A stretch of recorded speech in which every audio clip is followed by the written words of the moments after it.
साईनाथ महाराज की जय। साईनाथ महाराज की आज्ञा से मैं श्री साईं सच्चरित्र का अध्याय 37 आरंभ करती हूँ। इस अध्याय में चावड़ी समारोह का वर्णन किया जाएगा। इस अध्याय में हम कुछ वेदांतिक विषयों पर प्रारंभिक दृष्टि से समालोचना कर चावड़ी के भव्य समारोह का वर्णन करेंगे। धन्य है श्री साईं जिनका जैसा जीवन था वैसा ही वर्णन न किए जा सकने वाला लीला विलास और अद्भुत क्रियाओं से पूर्ण नित्य के कार्यक्रम भी। कभी तो वे सांसारिक कार्यों से अलिप्त रहकर कर्मकांडी से प्रतीत होते और कभी ब्रह्मानंद और आत्मज्ञान में निमग्न रहा करते थे। कभी वे अनेक कार्य करते हुए भी उनसे असंबद्ध रहते। यद्यपि कभी कभी वे पूर्ण निष्क्रिय प्रतीत होते, तथापि वे आलसी नहीं थे। प्रशांत महासागर की तरह सदैव जागरूक रहकर भी वे गंभीर, प्रशांत और स्थिर दिखाई देते थे। उनकी प्रकृति का वर्णन तो सामर्थ्य से परे है। ये तो सर्वविदित है कि वे बाल ब्रह्मचारी थे। वे सदैव पुरुषों को भ्राता और स्त्रियों को माता या बहन के समान ही समझा करते थे। उनकी संगति द्वारा हमें जिस अनुपम ज्ञान की उपलब्धि हुई है उसकी विस्मृति मृत्यु पर्यंत न होने पाए, ऐसी उनके श्री चरणों में हमारी विनम्र प्रार्थना है। हम समस्त भूतों में ईश्वर का ही दर्शन करें और नाम स्मरण की रसानुभूति करते हुए हम उनके मोह विनाशक चरणों की अनन्य भाव से सेवा करते रहें, यही हमारी आकांक्षा है। हेमांड पंत ने अपने दृष्टिकोण द्वारा आवश्यकता अनुसार वेदांत का विवरण देकर चावड़ी के समारोह का निम्न प्रकार वर्णन किया है। बाबा के शयनागार का वर्णन पहले ही हो चुका है। वे एक दिन मस्जिद में और दूसरे दिन चावड़ी में विश्राम किया करते थे और यह कार्यक्रम उनकी महासमाधि पर्यंत चालू रहा। भक्तों ने चावड़ी में नियमित रूप से उनका पूजन अर्चन 10 दिसंबर सन 1909 से आरंभ कर दिया था। अब उनके चरणाम्बुजों का ध्यान कर हम चावड़ी के समारोह का वर्णन करेंगे। इतना मनमोहक दृश्य था कि देखने वाले ठिठक ठिठक कर रह जाते और अपनी सुध बुध भूलकर यही आकांक्षा करते थे कि यह दृश्य कभी हमारी आंखों से ओझल न हो। जब चावड़ी में विश्राम करने की उनकी नियमित रात्रि आती तो उस रात्रि को भक्तों का अपार जन समुदाय मस्जिद के सभा मंडप में एकत्रित होकर घंटों तक भजन किया करता था। उस मंडप में एक ओर सुसज्जित रथ रखा रहता था और दूसरी ओर तुलसी वृंदावन था। सारे रसिक जन सभा मंडल में ताल, चिपलिस, करताल, मृदंग, खंजरी और ढोल आदि नाना प्रकार के वाद्य लेकर भजन आकर्षित करते थे। इन सभी भजनानंदी भक्तों को चुंबक के समान आकर्षित करने वाले तो श्री साईं बाबा ही थे। मस्जिद के आंगन को देखो तो भक्तगण बड़ी उमंग से नाना प्रकार के मंगल कार्य संपन्न करने में संलग्न थे।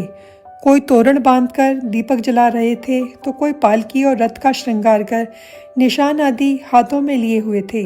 कहीं कहीं श्री साईं बाबा की जय जयकार से आकाश मंडल गुंजायमान हो रहा था।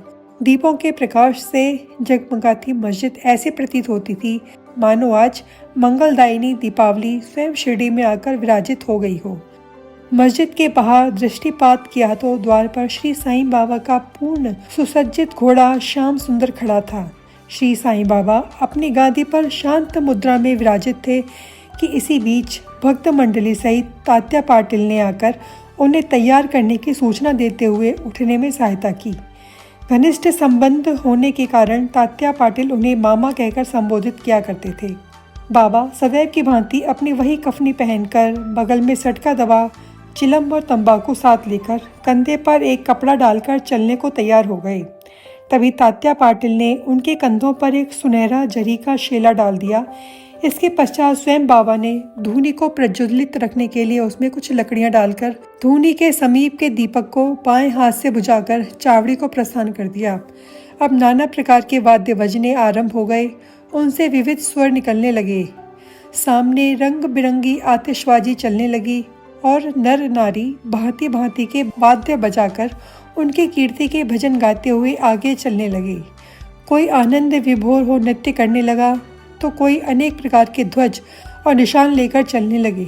जैसे ही बाबा ने मस्जिद की सीढ़ियों पर अपने चरण रखे वैसे ही भालदार ने ललकार कर उनके प्रस्थान की सूचना दी। दोनों ओर से लोग चंवर लेकर खड़े हो गए और उन पर पंखा झलने लगे। फिर पथ पर दूर तक बिछे हुए कपड़ों के ऊपर से समारोह आगे बढ़ने लगा। तात्या पाटिल उनका बायां और महलसापति दायां हाथ पकड़कर तथा बापू साहेब के पीछे छत्र लेकर चलने लगे। इनके आगे आगे पूर्ण सुसज्जित अश्व श्याम सुंदर चल रहा था और उसके पीछे भजन मंडली तथा भक्तों का समूह वाद्यों की ध्वनि के संग हरि और साईं नाम की ध्वनि जिससे आकाश गूंज उठता था उच्चारित करते हुए चल रहा था। अब समारोह चावड़ी के कोने पर पहुंचा और सारा जन समुदाय अत्यंत आनंदित तथा प्रफुल्लित दिखाई पड़ने लगा। जब कोने पर पहुंचकर बाबा चावड़ी के सामने खड़े हो गए, उस समय उनके मुखमंडल की दिव्य प्रभा बड़ी अनोखी थी। ऐसा प्रतीत हो रहा था मानो अरुणोदय के समय बाल रवि क्षितिज पर उदित हो रहे हों। उत्तराभिमुख हो वे ऐसी मुद्रा में खड़े हो गए जैसे कोई किसी के आगमन की प्रतीक्षा कर रहा हो। वाद्य पूर्ववती बजते रहे और वे अपना दाहिना हाथ थोड़ी देर ऊपर नीचे उठाते रहे। वादक बड़े जोरों से वाद्य बजाने लगे और इसी समय काका साहेब दीक्षित गुलाल की वर्षा करने लगे। बाबा के मुखमंडल पर रक्तिम आभा जगमगाने लगी और सब लोग तृप्त हृदय होकर उस रस माधुरी का आस्वादन करने लगे। इस मनमोहक दृश्य और अवसर का वर्णन शब्दों में करने में लेखनी असमर्थ है। भाव विभोर होकर भक्त महलसापति तो नृत्य करने लगे, परंतु बाबा की अभंग एकाग्रता देखकर सब भक्तों को महान आश्चर्य होने लगा। एक हाथ में लालटेन लिए तात्या पाटिल बाबा के बाईं ओर और आभूषण लिए महलसापति दाहिनी ओर चले। देखो तो कैसा सुंदर समारोह की शोभा और भक्ति का दर्शन हो रहा था। इस दृश्य की झांकी पाने के लिए सहस्त्रों नर नारी, क्या अमीर क्या फकीर, सभी वहां एकत्रित थे। अब बाबा मंद मंद गति से आगे बढ़ने लगे और चारों ओर प्रसन्नता का वातावरण दिखाई पड़ने लगा। संपूर्ण वायुमंडल भी खुशी से झूम उठा। इस प्रकार समारोह चावड़ी पहुंचा। अब वैसा दृश्य भविष्य में कोई न देख सकेगा। अब तो केवल उसकी याद करके आंखों के सम्मुख उस मनोरम अतीत की कल्पना से ही हृदय की प्यास शांत करनी पड़ेगी। चावड़ी की सजावट भी अति उत्तम प्रकार की गई थी। उत्तम चांदनी, शीशे और भांति भांति के हांडी लालटेन लगे हुए थे। चावड़ी पहुंचने पर तात्या पाटिल आगे बढ़े और आसन बिछाकर तकिए के सहारे बाबा को बिठाया। फिर उनको एक बढ़िया अंगरखा पहनाया और भक्तों ने नाना प्रकार से उनकी पूजा की। उन्हें स्वर्ण मुकुट धारण कराया तथा फूलों और जवाहरों की मालाएं उनके गले में पहनाई। फिर ललाट पर कस्तूरी का वैष्णवी तिलक तथा मध्य में बिंदी लगाकर दीर्घ काल तक उनकी ओर अपलक निहारते रहे। उनके सिर का कपड़ा बदल दिया गया और उसे ऊपर ही उठाए रहे, क्योंकि सभी शंकित थे कहीं वे उसे फेंक न दे। परंतु बाबा तो अंतर्यामी थे। उन्होंने भक्तों को उनकी इच्छा अनुसार ही पूजन करने दिया। इन आभूषणों से सुसज्जित होने के उपरांत तो उनकी शोभा अवर्णनीय थी। नाना साहिब निमोडकर ने एक सुंदर वृत्ताकार छत्र लगाया जिसके केंद्र में एक छड़ी लगी हुई थी। बापू साहेब जोग ने चांदी की एक सुंदर थाली में पाद प्रक्षालन किया और अर्घ देने के पश्चात उत्तम विधि से उनकी पूजन अर्चन किया और उनके हाथों में चंदन लगाकर पान का बीड़ा दिया। उन्हें आसन पर बिठाया गया। फिर तात्या पाटिल तथा अन्य सब भक्तगण उनके श्री चरणों पर अपने अपना शीश झुकाकर प्रणाम करने लगे। जब वे तकिए के सहारे बैठ गए तब भक्तगण दोनों ओर से चंवर और पंखे झलने लगे। श्यामा ने चिलम तैयार कर तात्या पाटिल को दी। उन्होंने एक फूंक लगाकर चिलम प्रज्वलित की और उसे बाबा को पीने को दी। उनके चिलम पी लेने के पश्चात फिर वह भक्त महलसापति को तथा बाद में सब भक्तों को दी गई। धन्य है वह निर्जीव चिलम, कितना महान तप है उसका, जिसने कुम्हार द्वारा पहले चक्र पर घुमाने, धूप में सुखाने, फिर अग्नि में तपाने जैसे अनेक संस्कार किए। तब कहीं उसे बाबा के कर स्पर्श तथा चुंबन का सौभाग्य प्राप्त हुआ। जब तक यह सब कार्य समाप्त हो गया तब भक्तगण ने बाबा को फूल मालाओं से लाद दिया और सुगंधित फूलों के गुलदस्ते उन्हें भेंट किए। बाबा तो वैराग्य के पूर्ण अवतार थे।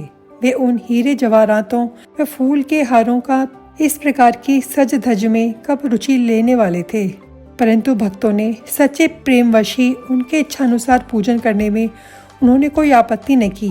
अंत में मांगलिक स्वर में वाद्य बजने लगे और बापू साहेब जोग ने बाबा की यथाविधि आरती की। आरती समाप्त होने पर भक्तों ने बाबा को प्रणाम किया और उनकी आज्ञा लेकर सब एक एक करके अपने घर लौटने लगे। तब तात्या पाटिल ने उन्हें चिलम पिलाकर गुलाब जल, इत्र इत्यादि लगाया और विदा लेते समय गुलाब का एक पुष्प दिया।